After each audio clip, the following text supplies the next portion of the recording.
Bismillahirrahmanirrahim. Sebelum kita lanjut, jangan lupa subscribe, like, komen, dan share. Terima kasih. Jazakumullah. Bagaimana bisa nama Muhammad muncul di dalam Kidung Agung pasal 516? Nah, mari kita simak. Kidung Agung 516 bunyinya. Kata-katanya manis semata-mata, segala sesuatu padanya menarik. Demikianlah kekasihku, demikianlah temanku, hai putri yang saudara. Ya, kalau lihat di Alkitab Indonesia tidak ada.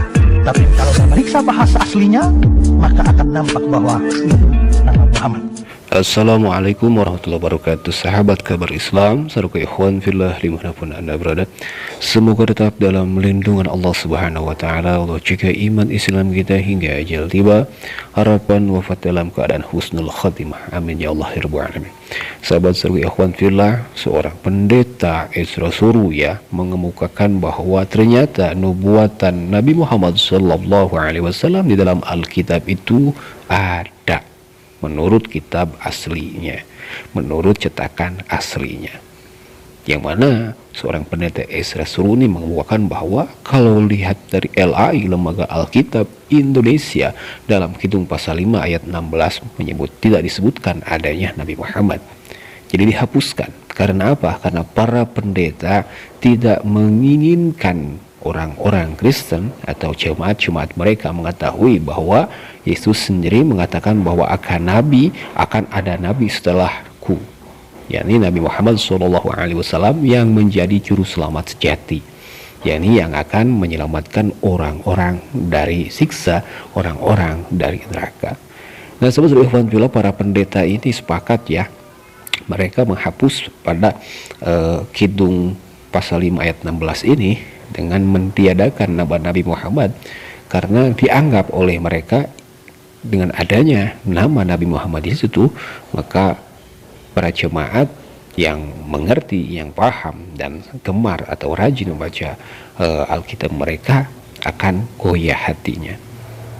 Nah, sahabat ikhwan fillah, tapi pendeta Isra Surya mengemukakan demikian, bahwa dalam Alkitab Indonesia tidak disebutkan adanya Nabi Muhammad. Nah, tetapi di dalam cetakan versi aslinya Nabi Muhammad masih tertulis dengan jelas, sebagaimana yang kalau kita dengarkan ya, seorang pendeta Yahudi yang alhamdulillah setelah melihat ini masuk ke dalam agama Islam.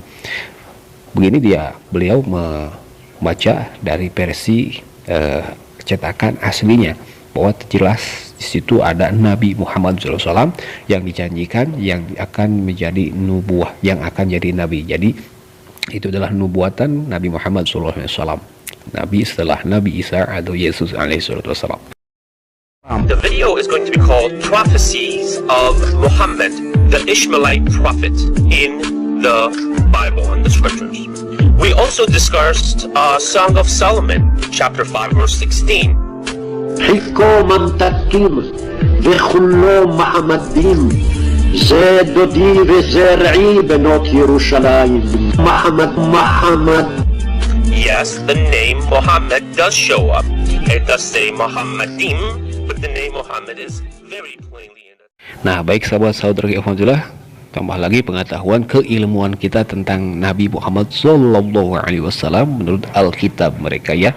Jadi seorang pendeta Isra Surya dan dikuatkan oleh seorang pendeta Yahudi yang kini menjadi seorang mu'alaf, mengemukakan bahwa Nabi Muhammad SAW itu ada di dalam Alkitab. Nubuatan Nabi Muhammad SAW itu akan ada. Ya, ini Nabi setelah Nabi Isa yang menjadi Nabi terakhir, yang menjadi Rasul Allah terakhir.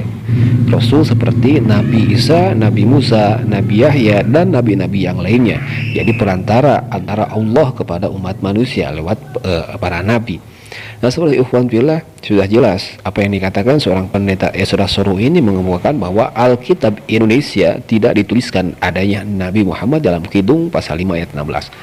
Karena apa? Karena ditakutkan orang-orang yang mengerti, orang-orang yang akan paham, orang-orang yang membaca ayat tersebut itu akan tergoyahkan imannya apabila mengetahui bahwa Nabi Isa sendiri atau Yesus itu sendiri mengemukakan bahwa akan adanya seorang nabi setelahku, yakni aku adalah jalan kebenaran, yakni aku adalah jalan yang lurus, dan setelah aku akan ada nabi, yakni Nabi Muhammad SAW. Kurang lebih seperti itu. Makanya para pendeta yang mayoritas di Indonesia ini ya, LAI, yakni Lembaga Alkitab Indonesia, tidak mencantumkan nama Nabi Muhammad dalam Kidung pasal 5 ayat 16 tersebut. Apabila kita membaca kitab cetakan versi aslinya sebagaimana yang disebutkan oleh seorang pendeta Yahudi tersebut, itu masih jelas nampak ada. Jadi tidak dihapus, tidak dirubah sama sekali. Nah, sahabat ikhwan fillah, semoga dengan melihatnya kebenaran-kebenaran orang-orang Kristen, orang-orang seberang sana yang belum meluk agama Islam, ini akan terbuka hatinya menerima kebenaran, mendapat hidayah Allah Subhanahu wa taala hingga selamatlah. Jadi ya menjadi pengikut Yesus sejati, yakni mengikuti ajaran Yesus, menyembah Allah Subhanahu wa taala dan meyakini akan adanya nabi setelah Nabi Isa atau Yesus itu sendiri, yakni Nabi Muhammad SAW yang akan menjadi juru selamat. Nah, sahabat ikhwan fillah, semoga bermanfaat dalam kesempatan kali ini ya. Silakan bagikan, silakan infokan kepada keluarga kita, kepada tetangga kita, kepada sanak famili tetangga dan sahabat teman kita. Semoga bermanfaat, menjadi kebaikan buat semuanya. Mohon maaf bila ada kata hilaf. Hadanallahu wa iyyakum ajma'in. Wassalamualaikum warahmatullahi wabarakatuh.